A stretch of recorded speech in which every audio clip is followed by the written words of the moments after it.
Hello, we're from UCL Accommodation, and in this video we're going to be discussing how to use the accommodation portal as an undergraduate or affiliate student.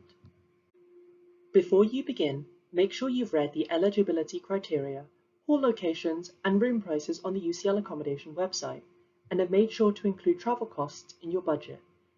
If you have additional requirements, make sure you have your supporting evidence in electronic format ready to upload. If you're not sure about anything, the best place to find information is on the UCL Accommodation website, and you can watch our video on applying to UCL Accommodation as an undergraduate. Links are in the description. Once you're ready, the first thing you need to do is log into the UCL Accommodation Portal. Once you've done that, this is the page you will see. Click on the three lines or the application link in the top left corner, as shown by the red arrow. A drop-down list will appear. Select Application. The Term Selector page will open. You will need to select UG and Affiliate 2024 to 2025, 39 weeks, as shown by the red arrow. This will take you to the portal welcome screen, which looks like this. On the left side, you have a navigation list with different types of circles next to each page to show your progress. A page with an open blue circle, like the one next to Welcome, means this is the page you are currently on.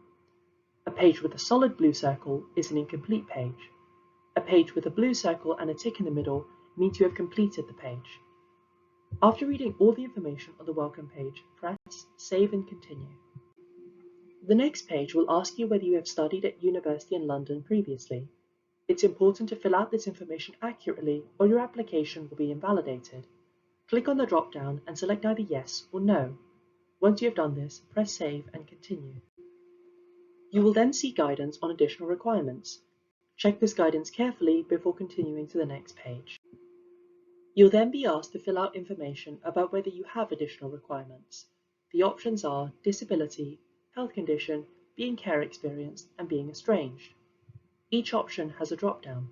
In this case, the disability example has been selected.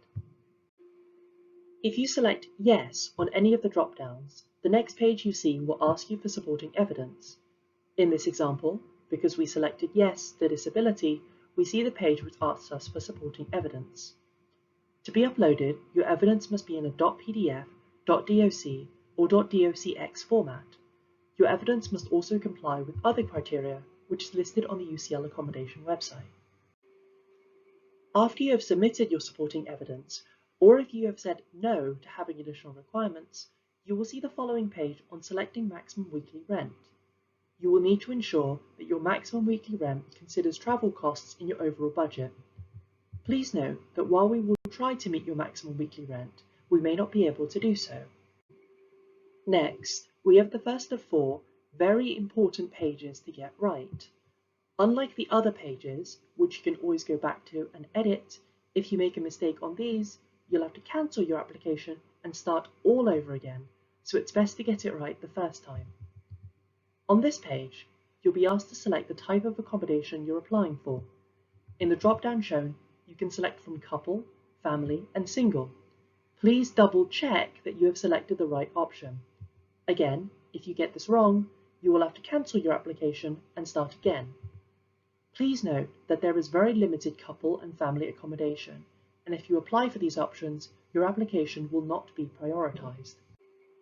Next, you'll be asked about whether you want to live in catered accommodation. Catered UCL accommodation will be either IFA Evans Hall or Ramsey Hall. This is another page you cannot edit after you click Continue, so double check your selection. On the next page, you'll be asked about whether you want to share a twin room with another undergraduate of the same gender. Double check your selection in the drop-down as, again, you cannot change this option after pressing Continue. You'll then be asked about whether you would be willing to be placed in a shared twin room with another undergraduate of the same gender. This means that if you apply for a single-person room, but none are available, you would be willing to share a room, but it wouldn't be your first choice. Again, make sure you double-check your selection as you cannot change your selection once you have pressed Continue. Next, you'll be shown guidance on room preferences. Make sure to read it carefully. Note that you can go back to change selections on this and all subsequent pages. If you are studying at UCL East, please select the checkbox shown by the red arrow. While you will still follow the same application process as all other applicants, it is helpful for us to know where your course is located. On the next page, you will be able to select your room preferences, starting with your first choice. This is 3 steps.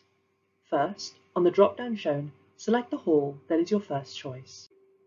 Next, select your first choice room type. You should then press Add Preference as shown. We recommend you add at least 2 preferences to help us with allocating you. You can have a total of 5 preferences, repeating the steps on the previous 2 slides as needed. Ensure that your first choice is at the top of the list. Next, you will be asked for consent to share information in your application with a nominated person or persons. A nominated person could be a parent, guardian, carer, or partner, for example, with whom you want UCL accommodation to discuss your application. This step is entirely optional, and no information will be shared with any third parties unless you consent. If you do wish to share your information with a nominated third party, please tick the checkbox shown. If you do choose to share your information, after pressing Continue, you will be asked to provide details for your nominated person. After you have provided these details, or if you do not consent to sharing information, you will see the application review page. Here, all the information you have provided is shown in a single summary page. Please scroll all the way down. Double-check everything is correct and all supporting evidence uploaded if you have additional requirements. If you need to change anything, select the appropriate page using the navigation list on the left. You cannot edit an application after it is submitted. You will have to cancel your application and resubmit a new one, so it is best to get it right the first time. Incorrect or inaccurate information on your application will cause its processing to be delayed. Once you are sure everything is correct, click Submit. Once you've submitted, you'll see the application status page, which will provide a summary of everything you submitted. And you're done! Offers for undergraduates and affiliates will be sent out between April and August if you meet the eligibility criteria for a prioritised place in halls. During this time, please make sure to regularly check your email, including spam, for an offer, otherwise you may miss your offer. You can always log into the portal to check the status of your application. As previously mentioned, if, for whatever reason, you wish to change anything on your application, you will need to cancel your application and start again. Please note that cancelling your application and starting again will reset the date your application was submitted, which will delay its processing. It's best to get it right the first time. For any further information about UCL accommodation, please see our other videos or check out our website www.ucl.ac.uk/accommodation. Thank you for watching.